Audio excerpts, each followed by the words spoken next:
Welcome to Money Talks, a series of interviews with me, Liam Halligan, Economics and Business Editor of GBNews. In this episode, I talk to Michael Portillo, former Tory MP and party leadership candidate who served as both Defence Secretary and Chief Secretary to the Treasury. In this wide-ranging interview, Portillo explains why he thinks Rishi Sunak's budget statement wasn't conservative, describes Boris Johnson as unreliable, and highlights how the Bank of England is addictive to quantitative easing. Yet, drawing on decades of experience, the politician turned highly successful TV presenter gives an upbeat assessment of the prospects for the UK economy and broader society. Michael Portillo, thanks so much for joining us here on The Money. You are a former Chief Secretary to the Treasury. The first evening GBNews broadcast, we were responding to an interview, weren't we, with Rishi Sunak. So what did you make of his latest budget? I thought it ushered in an existential crisis, or an identity crisis at least, for the Conservative Party, because what Rishi has put forward is a high-tax, high-spend budget. This is what Conservatives have consistently argued against. It is not what they believe in. And more than that, most Conservatives are convinced that these sorts of policies are doomed to failure. It was cheered on the day. It may have gone down well in the rebel seats, but many Conservatives will fear that these policies will result in catastrophe, which is what they've always predicted. So it's not actually a Conservative budget that Rishi Sunak's just delivered? No, I didn't think it was at all a Conservative budget. And there was this rather pathetic postscript when you talked about yearning for a low-tax economy. But I think you and I would be very surprised indeed if he is able, either politically or economically, towards the end of the Parliament, suddenly to throw the gears into reverse and to start cutting taxes. No, it looks to me as though the economic policy for the rest of this Parliament, and indeed probably beyond, has been set. It creates problems for the Labour Party, there is no doubt. Difficult to oppose. Difficult to oppose, difficult whether they should now say that they're going to spend more or whether they should try stealing Conservative clothes and saying that we need to be a bit more careful. So problems for the Labour Party. But I still think that the problems for the Conservative Party are more striking. You're a former Chief Secretary to the Treasury, as I said, former Shadow Chancellor. You've put budgets together. You know that in the end it all revolves around the growth numbers. Rishi Sunak's betting on 6.5% growth this year and 6% growth the next year. Can Britain really grow at the same pace or even faster than China for 2 years in a row? Well, we're talking about growing from a substantially reduced economy as a result of the pandemic. I mean, I don't know the answer to your question, and I'm absolutely sure the Chancellor doesn't know the answer to your question. But by and large, Chancellors who bet on the outer numbers, the best case scenarios, don't normally do very well, because the best case scenario is not normally the one that's delivered. A lot of British economic policy making in recent years, pretty much since the global financial crisis, has basically assumed that the Bank of England would keep expanding its balance sheet under this process called quantitative easing. Now, there's been very little public discussion of quantitative easing. It's been left to newspaper columnists and other renegades to criticise it. But we've done more QE, Michael, haven't we? I know you'll have noticed too, in the last 18 months than we've done in the previous decade. Do you agree with the Economic Affairs Committee of the House of Lords, as they said in their seminal report, which the Treasury and the Bank of England didn't like, that we're potentially addicted to quantitative easing? It's gone on for a very long time. I think it's gone on for a great deal longer than anyone predicted. The reasons that were at the origin of quantitative easing have long since ceased to be. And therefore, yes, this does appear to be an addiction. And we are approaching a period where we are going to be paying higher interest rates as a nation, and the government's going to be paying higher interest rates on its debt. And what that means is that year by year, more and more of your annual budget is preempted in paying the interest on your debt. That means there's less room for other programs. And yet, nearly all those other programs are scheduled for increase. So yes, it simply increases the problems that the Chancellor is likely to have. There are still people who think, that money that is spent by governments is better spent than the money that is spent by individuals. Recently there's been a bit of a backlash against these entrepreneurs who have enormous charitable trusts, as though they were spending money less well than governments. But just about the same day as we had the budget, we also had this report from a select committee on track and trace, the programme that was run during the pandemic, £37 billion worth. And it turned out that the programme has made virtually no difference at all. Employing vast numbers of consultants on £1,100 a day, and at one point, at the height of the pandemic, not being able to make use of much more than 1 in 10 of those consultants. So people who still believe in the efficacy of money that's spent by the government just aren't taking account of the evidence that's there before us. But you all know, Michael, that the reason the government is spending so much money, it's all facilitated by borrowing that isn't reflected in the price of that debt. The gilts market, if you will, is rigged because the Bank of England is buying up most of the gilts. What are the historic dangers here of that gilt market not signalling to the world immediately that there's too much borrowing going on, given that the Bank of England has smothered the gilts market with QE? Well, I think no one has written more and better about this than you have, and I'm not going to try and second guess you. I think what you've said on this is wise, and it's a cautionary tale that the government ought to be thinking about. Let me just broaden this and say that I think it actually goes to the heart of an issue with democracy, which is that democracy turns out to be about different parties in any country competing with each other to promise to spend more of the public's money. And this is why so many democratic governments find themselves in huge amounts of debt, because all the impulses within the democratic system are to overpromise. It is broadly thought that any party that overpromises is more likely to get elected. Well, of course, this is leading to a situation where most Western governments are deeply in debt, and where we face two possibilities. One is that we can't continue this forever, and the second is that we're passing debt down to our grandchildren and beyond. And this becomes a serious weakness in democracy, and there don't seem to be the impulses within democratic systems to make anyone take this seriously. Yeah. Not the electorate and not the governments. Not the governments because they won't be there in a few years' time. And I think Boris, has a very bad case of this particular disease, because not only in the matters that we've been talking about, which is public expenditure and taxation, but generally speaking, let's talk about climate change if you like. Boris just believes that you promise today and either the thing will somehow take care of itself in a Micorbrish sort of way, something will turn up, or even if it doesn't, Boris won't be there infinitely. So the kicking of the can down the road has been absolutely elevated to an art form under this government. And what's obviously slightly disappointing is to see that Rishi Sunak is borne along by this wave. I agree with that. I think the Prime Minister sees economic stewardship and prudent management of our national accounts as an inconvenience rather than an obligation. Do you think he's interested in economics at all, beyond what economics can bring him in his ability to spend money and win votes? Well, I'd have to claim an expertise about Boris Johnson, which I don't possess. My general assessment of him in many years that I've known him is that he is unreliable. However, the other thing that he is a stupendous winner of elections. I've never known a person like him whose charisma can win elections. And so this is part of the problem for the Conservative Party now. They've got a Prime Minister who makes hideous errors, as over the Owen Paterson case. A Prime Minister who doesn't appear to be following Conservative policies, but a fellow who is very good at winning elections.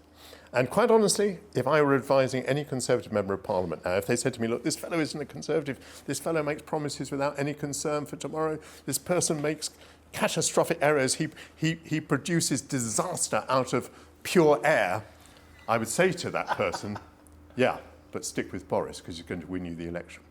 I want to come on to international relations.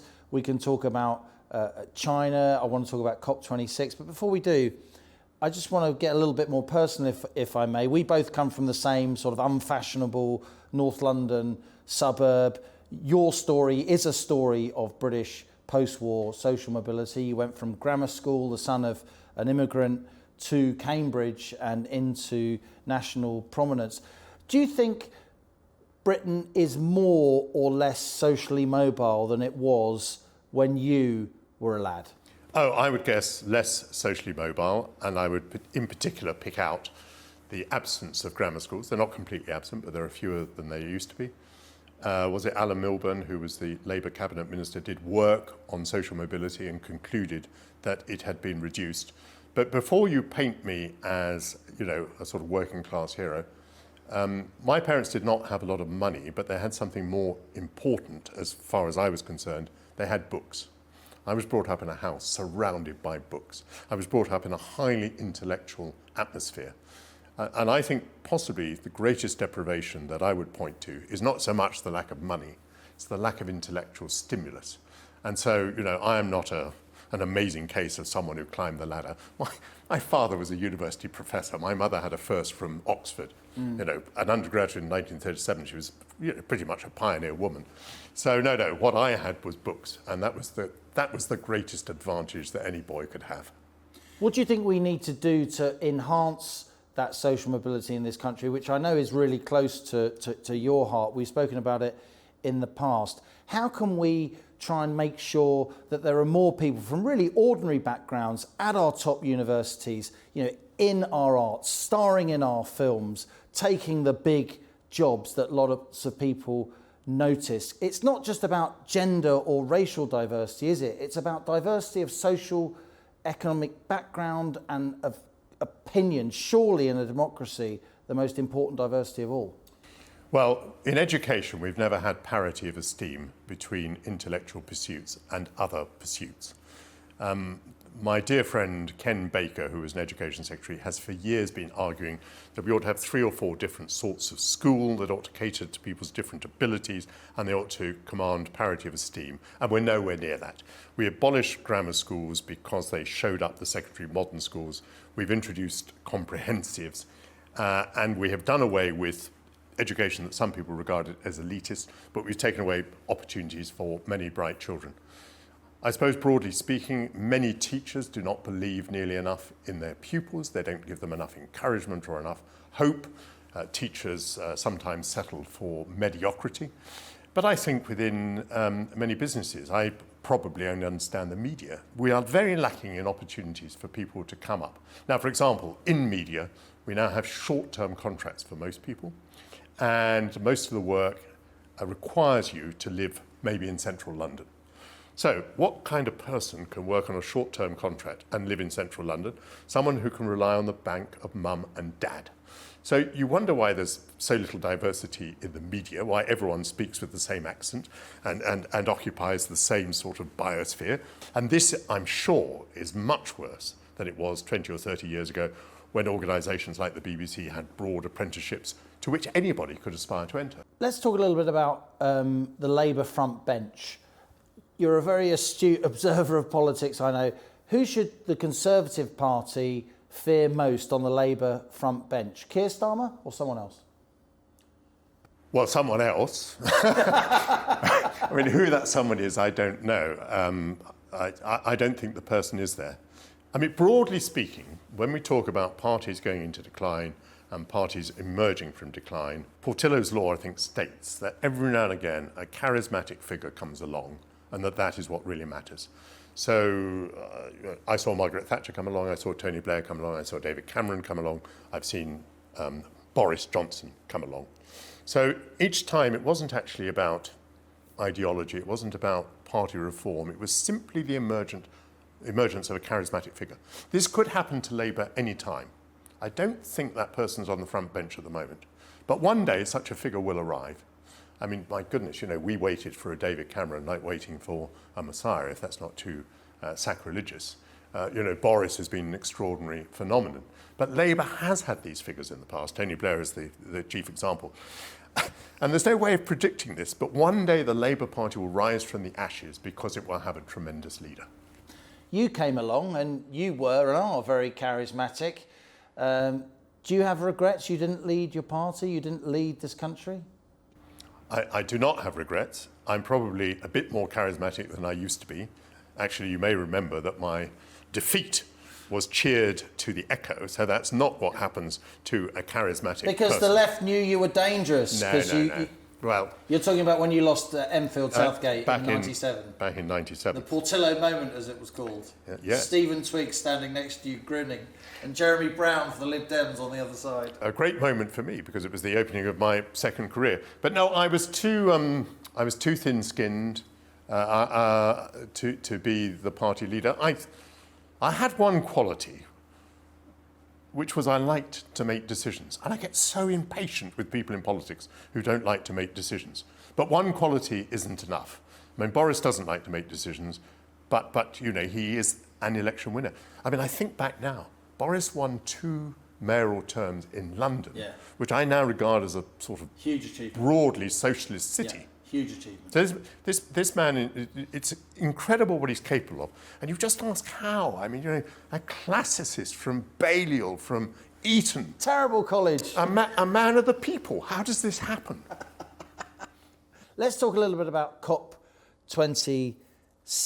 It strikes me that much of our mainstream media, print and broadcast, just accepts the entire net zero agenda. If we don't adhere to it, then the world's going to go into meltdown. What's your view? I think we're driven by a certain amount of religiosity, a little touch of hysteria. I don't like the way in which policy is being made. I mean, I understand the point which Tim Davie of the BBC would make, that there is a broad consensus of opinion about global warming. Fine. And man's role in that. Fine. But I'm not sure we've ever properly considered, you know, what are our options? How might we tackle that? If we're in danger of certain cities being overwhelmed, what is the most cost-effective way of dealing with that problem? Clearly in a world that has experienced lots of climate change before. But we're carried along. There's a wave of quasi-religious enthusiasm. So that although I accept that there's a broad consensus in the science, I don't quite understand how that's been translated into this policy consensus. And what I do see is governments making decisions that don't make a lot of sense. I mean, we are now committed in this country to not producing diesel and petrol cars. I think it's after 2030. 2030. It's not long. And I don't see the critical path to getting there. I don't see the installation of the necessary infrastructure. I don't see the transference of tax. We're going to have to start taxing these electric vehicles to make up for all the duty on fuel that we're going to be using. And although China is much criticised, I see China in a way as being, you know, quite rational, saying, well, look, actually, we haven't yet developed the alternatives, and we're quite interested in becoming a bit richer first. And we kind of know what our people are thinking. They're thinking that they want a bit more prosperity. Whereas we are now sort of pretty firmly committed to putting the climate first, above the living standards of our people, without consideration of what's going to cost them in tax or other costs.